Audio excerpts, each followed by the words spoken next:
Aujourd'hui, 8 mai 1948, il y a 120 ans qu'est né Henri Dunant, fondateur de la Croix-Rouge. Il y a 3 ans, jour pour jour, que les combats de la Deuxième Guerre mondiale ont pris fin en Europe. En cette date doublement mémorable, la Croix-Rouge suisse s'est rassemblée à Hayden, où Dunant est mort, pauvre et solitaire. Nous adressons un appel pressant à toutes les sociétés nationales de la Croix-Rouge, du Croissant Rouge, du Lion Rouge et Soleil Rouge, et par elles aux hommes, peuples et gouvernements du monde entier. Souvenons-nous une fois de plus des forces de l'esprit qui ont permis à la Croix-Rouge de naître, d'agir et de durer.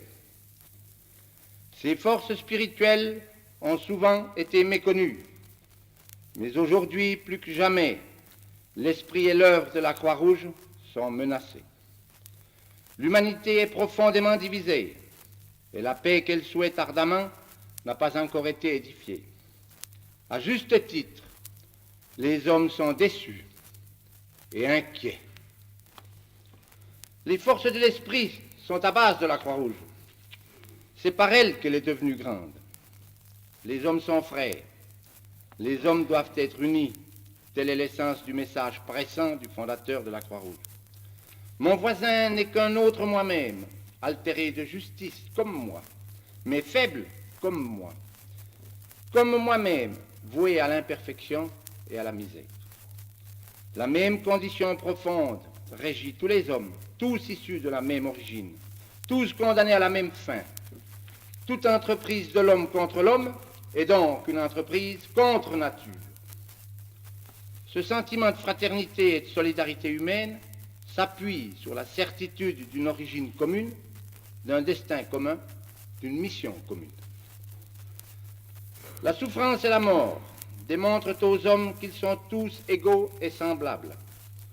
Dans la détresse, l'oppression, la souffrance et la mort, combien l'appartenance à des races, des nationalités, des langues, des confessions et des classes sociales différentes perd-elle son acuité et son importance? Combien, en revanche, les traits communs s'affirment-ils, et avec eux, le sens de la responsabilité envers son prochain, quel que soit le côté où la vie l'a placé.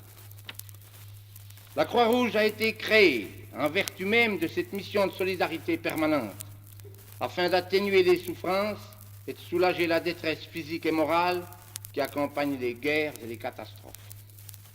Pour intervenir, la Croix-Rouge passe à travers toutes les destructions et tous les fronts, même et surtout ceux de la haine. Combien, en revanche, les traits communs s'affirment-ils, et avec eux, le sens de la responsabilité envers son prochain, quel que soit le côté où la vie l'a placé. La Croix-Rouge a été créée en vertu même de cette mission de solidarité permanente, afin d'atténuer les souffrances et de soulager la détresse physique et morale qui accompagne les guerres et les catastrophes. Pour intervenir, la Croix-Rouge passe à travers toutes les destructions et tous les fronts, même et surtout ceux de la haine. En cherchant ceux qui souffrent et sont restés sans secours, elle agit par amour et par solidarité. Voilà pourquoi il lui importe peu à quel camp appartiennent ceux qu'elle soulage. Pour elle, ce sont des hommes, nos semblables, nos prochains. Certes, nous sommes tous liés à l'histoire et aux tâches du peuple et de l'État dont nous sommes les ressortissants. Il est souvent difficile de mettre en accord nos conceptions et nos actes avec l'impératif Croix-Rouge. Le plus dur, sans doute, est-il d'appliquer ces préceptes de solidarité à ceux qui ont foulé aux pieds tout sentiment d'humanité dans la poursuite de leurs ennemis. Mais là encore, le sentiment de la responsabilité et de la fraternité entre tous les hommes nous indique la voie. Il faut servir et secourir l'homme avant de servir et de secourir les peuples, les États, les armées. Mais cette responsabilité de l'homme à l'égard de son semblable, la Croix-Rouge ne la limite pas au champ de la souffrance et de la mort. Elle s'emploie à détruire les barrières qui séparent les humains. Oublier ce qui nous sépare, affirmer ce qui nous unit, lutter contre la mésentente, l'intolérance et la méfiance à la lumière d'un idéal d'humanité, n'est-ce pas la rendre un peu d'espoir au monde? Agissons de même dans nos relations avec les forts et les puissants que nous voulons gagner à la cause, à l'idée et à la pratique Croix-Rouge. Les millions d'hommes sur terre qui travaillent sous le signe de la Croix-Rouge accomplissent un véritable devoir en cherchant à répandre autour d'eux l'esprit de conciliation, de compréhension et de responsabilité mutuelle.